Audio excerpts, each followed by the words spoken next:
तो जी रात को आई थी बारिश और सुबह सुबह फिर धूप खतरनाक वाली। मतलब जब कई बार होता है ना कि रात को बहुत ज़ोर से बारिश आती है, फिर सुबह एकदम अचानक से तिलमिलाती सी धूप निकलती है, वैसी धूप निकली हुई है। ये देखो, और मैं वेट कर रही हूँ पानी अपने आप ही सूख जाए, लेकिन ये पानी कह रहा है नहीं मैं नहीं सूखूंगा, तू मेरे को सुखा पहले। तो इसको सुखाना पड़ेगा। अब लगेंगे इस काम पे। आज रात को मैं 2 बजे उठ गई थी एक बार, फिर उठ के और फिर दोबारा से सोए थे। 2 बजे क्यों उठी थी उसके पीछे का कारण भी आपको बताते हैं। वो आज जयपुर का जो मीटअप था ना, मतलब क्रिएटर जो यूट्यूब क्रिएटर कलेक्टिव जो मीटअप है, उसमें मैं तो नहीं गई लेकिन शर्मा जी गए हैं। तो जब वो 2 बजे उठे तो उनके कारण फिर मेरी भी आँख खोली। और पहले कुछ डिसाइड नहीं था, पहले साहब ने कुछ बताया नहीं कि मैं जा रहा हूँ, बाद में जाके पता चलता है साहब जा रहे हैं। तो मैंने सोचा चलो अपना पत्नी होने का धर्म निभाते, उठते हैं, हेल्प करवाते हैं जाने में, काम वाम कुछ हो तो देखते हैं। वैसे खाना पीना तो सब उधर होता ही है, खाना तो नहीं बनाना था, लेकिन ये था कि मैं उनका कपड़े वगैरह कुछ ना मिले तो, लेकिन बता देते तो मुझे ज़्यादा खुशी मिलती। चलो शुरू करते हैं अपनी कार्रवाई। मैंने हलवा बनाया था, ठीक है, और उस टाइम पे इसमें से निकाल लिया, लेकिन स्लो पे फ्लेम पे गैस चालू छोड़ गई, क्योंकि आजकल दिमाग जो है ना वो स्थिर तो है नहीं। अब ये देखो ये क्या बन गया इसका। फ्लेम चालू छोड़ गई, बाहर थोड़ी थोड़ी खुशबू आ रही थी मेरे को, लेकिन मैं सोच रही थी हाँ वो हलवा बनाया ना उसके कारण आ रही है। मैं सोचा जैसे बच्चे हैं ना ब्रेकफास्ट में हलवा खा लेंगे, नैनी ने खा लिया था, शिवांश बचा हुआ था, और शिवांश का इसमें मैंने छोड़ रखा था, थोड़ा सा एक्स्ट्रा था। ये देखो क्या हो गया, चीला बन गया इसका। फ्लेम चालू थी, अब बंद किया मैंने। पिछले 2-3 दिन से ये कपड़े जो है ना ये अपनी बेइज्जती करवा रहे हैं, क्योंकि सूखे नहीं। 2 दिन हमारे यहाँ पे ना बूंदाबांदी बोलते हैं ना, जो उस टाइप का ही मौसम था, हल्की बूंद गिर रही थी और कपड़े सुखाने ही नहीं दिए। मतलब बाहर सुखाते ही हल्की हल्की बूंद गिरनी शुरू हो जाए तो तब जाके ये 2 दिन के बाद में सूख के तैयार हुए। मेरी मशीन ख़राब हो रखी है, वॉशिंग मशीन। मेरा ये था कि वो भी नहीं लेके आनी है, क्योंकि काफ़ी टाइम हो गया, 12 साल पुरानी हो गई है। वो बार बार रिपेयर करवाएंगे, उससे अच्छा उसको एक्सचेंज ही कर लेंगे। तो ड्रायर होते नहीं, तो आज इतने सारे इकट्ठे हो रखे हैं। नहीं तो मैं कपड़े जो है ना वो इतने इकट्ठे नहीं करती, मेरा साथ के साथ ये सारा काम चलता रहता है।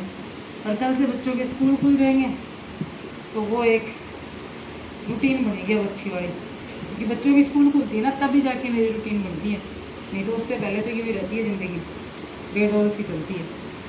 फिर सुबह टाइम से उठना, टाइम पे सोना, टाइम पे सारे काम होना, सारे काम चीज़ें जो है ना वो मैंने जो रहती है। तो फटाफट से कपड़े फोल्ड करने हैं। और मैंने थोड़ी देर पहले कम्युनिटी पे देखा था, साहब यूट्यूब इवेंट में पहुंच चुके हैं। सोचा कि हम भी होते वहाँ पे पर क्या करें, कोई बात नहीं, सबकी किस्मत में। मेरी किस्मत है भी माड़ी, सच में मेरी किस्मत बहुत माड़ी है। कोई भी चीज़ इतनी आसानी से नहीं मिलती, बहुत ज़्यादा धक्के खा के मिलती है। तो शायद तक और धक्के लिखे हैं। आती है कोई चीज़ तो आने से पहले, उसके जाने के रास्ते पहले तैयार हो जाते हैं। ऐसा ही कुछ हुआ है आज से। कोई बात नहीं, देखते हैं जो भी होगा। थोड़े दिन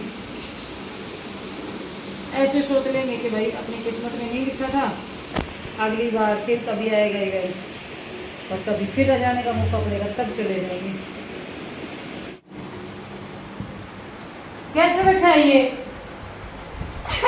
इसका फेवरेट स्टाइल है, और बैठा भी तो देखो कहाँ है।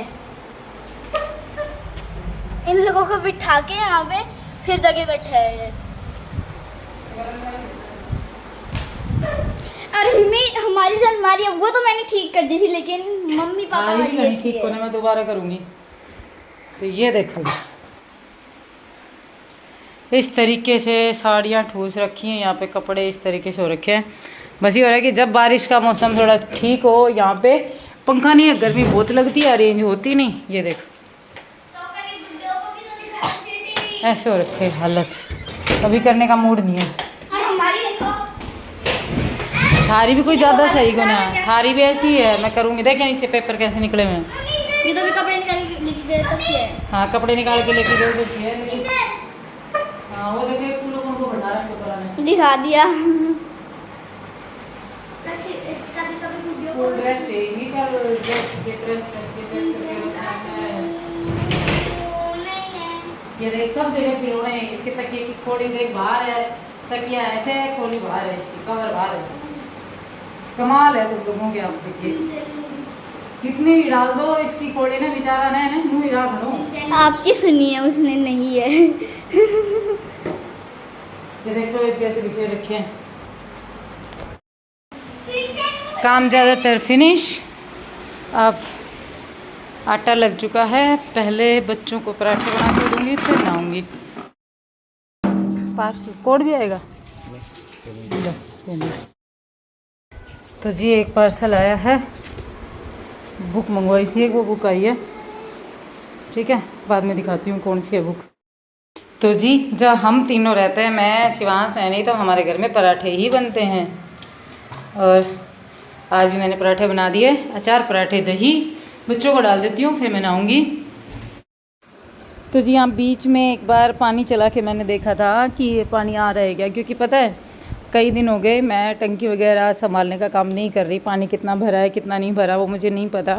तो आज मैंने सोचा जैसे शर्मा जी घर पर नहीं है ना, तो देखते हैं, एक बार मोटर चला के देख लेते हैं। पानी आएगा तो ऊपर टंकी फुल कर देते हैं, क्योंकि फिर ये है ना कि ये अगर बीच में टंकी खाली हो जाए, मेरे को पता भी नहीं है, ऊपर चढ़ के जाऊंगी तो कैसे जाऊंगी। ऊपर छत के लिए हमारी सीढ़ी नहीं है, वो वाली सीढ़ी है जो सिंगल वाली, जो वैसे जाते हैं ना वो वाली, मतलब सीमेंट वाली सीढ़ी नहीं है, तो मुझे उस पर चढ़ना भी नहीं आता। तो यहाँ पे पानी आ गया था। और कल मैंने गुआर लगाया था और पालक लगाया था और धनिया भी लगाया था। वो सारी चीज़ें लगाई थी ना, उनमें मैंने सोचा चलो इनमें भी पानी डाल देते हैं और मटका भी भर देते हैं। वो सारा काम निपटाया अपना पानी भरने का। उसके बाद मैं ऊपर नलकी जो है ना वो जोड़ दी, ताकि ऊपर की टंकी भी फुल हो जाए। तो जी शर्मा जी का फ़ोन आया अभी अभी, तो मैंने सोचा चलो मैं आप लोगों को बताऊं। पता है क्या कह रहे थे? पता है आज मेरे को कई दिन बाद ना, दुख है ना उससे ज़्यादा एक चीज़ की खुशी है। मेरे को दुख था कि मैं यूट्यूब इवेंट में नहीं गई। मेरे को बहुत ज़्यादा तकलीफ़ हो रही थी मन में, मतलब जैसे जैसे इवेंट पास आ रहा था और कोई प्लानिंग नहीं हो रही थी जाने की, कुछ पता नहीं था जाएंगे कि नहीं जाएंगे। मन एकदम ख़राब हो रखा था। वो होता है ना कि एक औरत होती है वो अपने मन की बात किसी से कह नहीं सकती, मन दुखी रहता है। लेकिन वो फिर भी ठीक है, ऊपर से बात ऐसी हो रखी थी घर में कि जाने का, जिद करने का या फिर दोबारा कहने का कोई सवाल ही पैदा नहीं होता। तो मन बहुत ज़्यादा उदास था, इतना उदास था कि मैं आपको कह नहीं सकती, यहाँ पे एक्सप्लेन भी नहीं कर सकती। और फिर शर्मा जी का उस इवेंट में जाना, कहीं ना कहीं मन है ना एकदम और ज़्यादा टूटा हुआ था कि मेरे को नहीं बताया, अकेले चले गए। मेरे को बोल देते मैं भी चल लेती, हम सब चल लेते। वो सारी चीज़ें जो है ना वो मन को परेशान कर रही थी। और बच्चों का उसमें एंट्री नहीं हो सकती थी, हम दोनों की हो सकती थी, क्योंकि एक चैनल से एक ही बंदा इनवाइट होता है, बच्चे नहीं जा सकते। हमारे आईडी प्रूफ के साथ में हम ही जा सकते थे। तो इतने दिन से ये सारी चीज़ें चल रही थी, तब तक कुछ नहीं बोला। फिर आज सुबह जैसे वो 2 बजे उठे, मेरे मन में ये हुआ कि चल कोई बात नहीं, मैं तो मेरा पत्नी धर्म निभाऊँ। मैंने अपना जो भी काम था वो किया, उनकी हेल्प की, पैकिंग वैकिंग में कुछ बात नहीं हुई हमारी, वो चले गए। अभी उनका फ़ोन आया मेरे पास, कहते हैं कि मेरे को ना आज तेरी वजह से ना बहुत प्राउड फील होता है। आज मैं अपने आप को बहुत ज़्यादा प्राउड फील कर रहा हूँ तेरी वजह से। वो चीज़ जो है ना, उस चीज़ के कारण मेरे को इतनी खुशी हो रही है कि मैं आपको बता नहीं सकती। फिर मेरे को बोले, मैंने कहा कि ऐसी बात थी तो दोनों चल लेते। कह रहे कि देख मेरे दिमाग में पहले नहीं आ रहा था, मैं नहीं चाह रहा था चलने का, क्योंकि रिजर्वेशन करवा के फिर अपन दोनों जाते। और मेरे दिमाग में ये आ रहा था कि नहीं जाएंगे, दोनों ही नहीं जाएंगे। ठीक है, फिर रात को मैंने सोचा चल कोई बात नहीं, मैं जाता हूँ, तूने इतनी मेहनत की है। और जनरल कोच से मैं चला जाऊँगा। और सच में जनरल कोच से ही गए हैं वो। फिर मैंने सोचा था कि उनकी स्लीपर की टिकट उन्होंने निकाल ली होगी, लेकिन मैंने देखा कम्युनिटी में पोस्ट आई थी ना उस टाइम पे कि जनरल कोच ही था। फिर उन्होंने मेरे को बोला, मैंने फ़ोन किया, मैंने कहा कि ये ऊपर की सीट करवाइए क्या? तो बोले नहीं, मैं जनरल कोच से आया था। मैंने कहा अच्छा। फिर बोले यही बात मैं तेरे को कहना चाह रहा था अब बोलता हूँ कि जनरल कोच से मैं आया था और स्लीपर सीट वगैरह मैंने बनवाई नहीं थी, रिजर्वेशन मैंने करवाया नहीं था। अगर तेरे को और बच्चों को लेके आता तो बच्चे बहुत ज़्यादा सफ़र करते, मतलब बच्चों को यहाँ लेके आना पड़ता और साथ में किसी और को भी लेके आना पड़ता जिसके साथ में बच्चे रुकते, या फिर बच्चों को गांव छोड़ना पड़ता। गांव छोड़ने के लिए फिर से जाना पड़ता क्योंकि पहले कोई प्लान नहीं था। तो उन्होंने कई चीज़ें की कही, लेकिन मेरे को सबसे ज़्यादा वो अच्छी बात उनकी क्या लगी, उन्होंने बोला कि मैं आज तेरी वजह से बहुत प्राउड फील कर रहा हूँ। मैं इतने बड़े बड़े क्रिएटर्स के बीच में बैठा हूँ और इतने बड़े इवेंट में पहुँचा हूँ और मुझे बहुत खुशी हो रही है। तू ना मेरे को बोले तू ना उदास मत होना, ज़िंदगी में आगे फिर से जाएंगे। जो भी लाइफ का जो दौर आया उसके कारण जो भी हुआ वो सारी चीज़ें छोड़ हम एक बार एक नई शुरुआत करेंगे, सब फिर से होगा। और मैं अपने आप को इसी चीज़ में खुश नसीब समझ रही हूँ कि हाँ मैंने गलती की थी, उसकी इतनी सज़ा तो बढ़ती थी। ठीक है, मैंने गलती की थी, उसकी इतनी सज़ा तो बढ़ती थी।